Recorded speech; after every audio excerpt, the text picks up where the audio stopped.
Hello Zimbabwe. I hope I find you well. I'm going to talk about Vice President Constantino Chiwenga, the retired general, our Vice President. And the question out there is VP Chiwenga going to stage another coup in Zimbabwe? Is it possible for him to do that? How will he do it? Because there are power struggles which are being reported at the moment inside the ruling ZANU-PF party, between President Emmerson Mnangagwa and VP Chiwenga. Okay, for starters, people should understand that in 2017, in November, it was not an easy feat, for VP Chiwenga and the other senior military officials who were behind him to topple President Robert Mugabe. It was a very, very, very, very risky affair, and if he made one silly mistake at the time, only one silly mistake, it could have cost him his life. He could have been charged with treason for sure. So now some people are saying that, well, he's no longer, the Minister of Defense. That portfolio has been taken away from him, and that President Mnangagwa has received numerous endorsements, from almost all the 10 provinces in Zimbabwe. But in reality, in our country, if your party endorses you, all the provinces, from Mashonaland East, Manicaland, Matebeleland, all these provinces, it means nothing. Political endorsements, that is not where the power lies. The power lies with the state security machinery. And whether we like to believe it, love it or not, General Chiwenga still has, retired General Chiwenga still has the respect of senior military officials and some generals who are also serving in government, the likes of Foreign Affairs Minister S.B. Moyo, Agriculture and Lands Minister Parents Shiri. Soldiers, they move together, So there were recent reports that the army warned President President Emmerson Mnangagwa that he has to fix the economy and make the economy right, get the economy working, because they fear that the opposition is going to stage mass demonstrations and protests which might result in President Mnangagwa being prematurely toppled from power, you see. And now the same military, it seems like there's a faction, rallying around VP Chiwenga, which is saying that, if the economy gets worse, if the economy collapses, they will just probably back VP Chiwenga, and we are likely to see the same scenario which happened in November 2017. This time around, it is a whole lot much easier for General Chiwenga to pull it, if he's going to decide to go that route, because the first time it was a little bit complicated because President Robert Mugabe had been in power for like 35 years. The security machinery was intact, especially the Central Intelligence Organization, the CIO. You know how good they are. But one thing which Chiwenga and General Sibanda, who's now ZDF commander, did was that through the military intelligence, they managed to disable the CIO, the police. So from there on, it was very, very, very kind of easy, although it was a risky affair.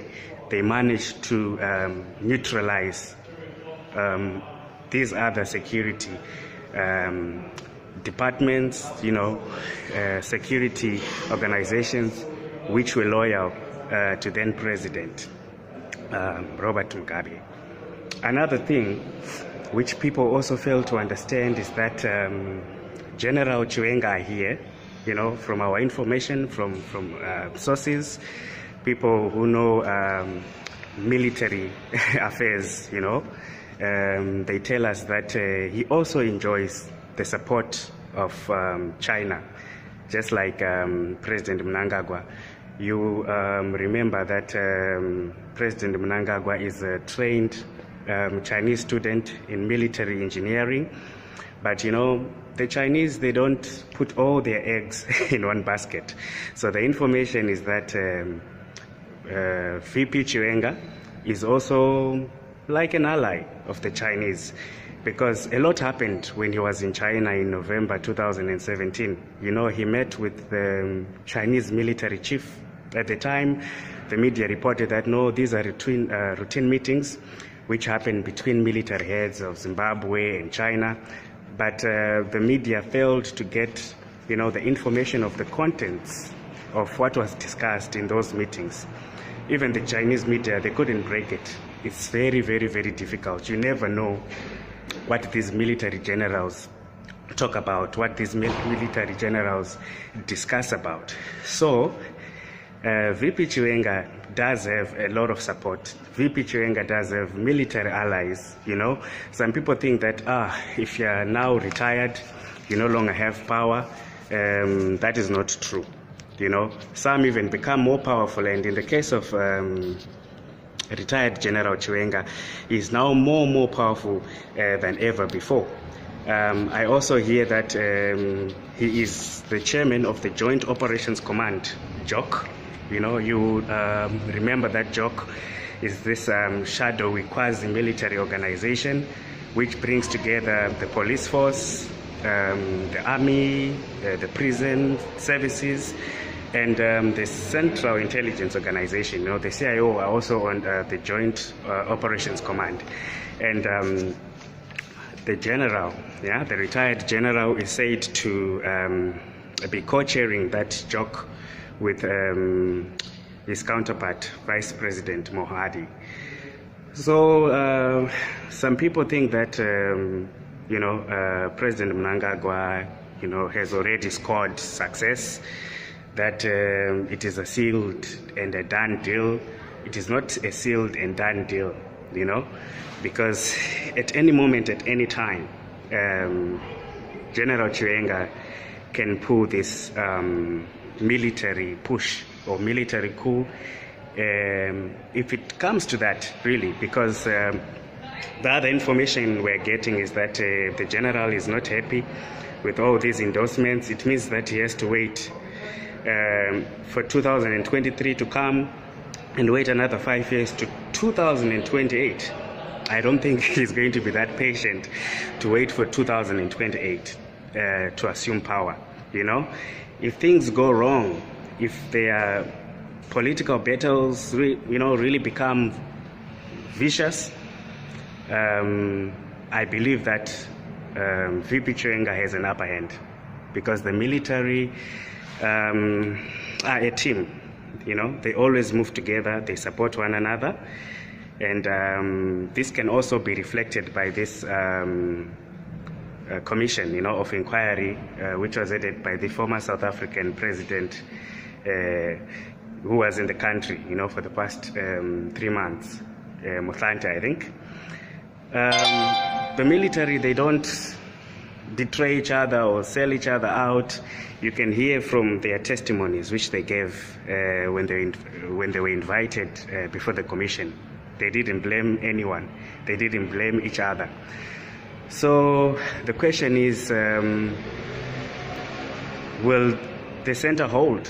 Because unlike President Mugabe's era, he could, you know, hold the party together. He was the glue. He was the concrete. But at the moment, there is no party official in the current administration who can hold the ruling party together. So I do believe that people are underestimating retired General Chiwenga, you know, maybe because he's not a learned politician, like some of the leaders who are leading the country. You know, people poke fun of him. They think he's not well educated. But the difference between people like Chiwenga is that, you know, they are trained soldiers. You know, they are military people. They are there for action. They are not there for speeches. And the fact that people undermine him and underestimate him is what makes him dangerous. So I think that he stands a very good chance if he so decides to say, okay, now I want to grab this thing, because many people believe that he should be president anyway. You know, he was very instrumental together with General Sibanda to organize the escape of President Mnangagwa to South Africa and for his safe return, you see. So is it possible for another coup to be staged, and will it be successful? From the information we are gathering and according to the people we're talking to, you know, our sources inside government, it is very, very, very possible. And it will also be bloodless. You know, this time it will be far much easier, you know, for the military, you know, those who are said to be backing Vice President Chiwenga to pull it off, okay? Because now the military intelligence unit in Zimbabwe